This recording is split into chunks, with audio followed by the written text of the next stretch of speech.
شروع اللہ کا نام لے کر جو بڑا مہربان نہایت رحم والا ہے۔ الف لام را، یہ وہ کتاب ہے جس کی آیتیں جچی تلی ہیں۔ پھر یہ کہ اللہ حکیم و خبیر نازل کرنے والے کی طرف سے بتفصیل بیان کی گئی ہیں۔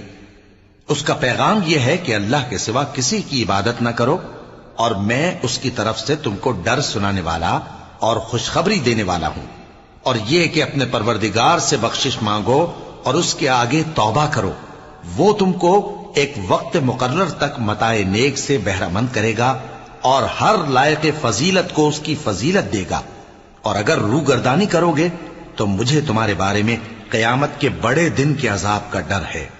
تم سب کو اللہ کی طرف لوٹ کر جانا ہے اور وہ ہر چیز پر قادر ہے۔ دیکھو یہ اپنے سینوں کو دوہرا کرتے ہیں تاکہ اللہ سے چھپ جائیں۔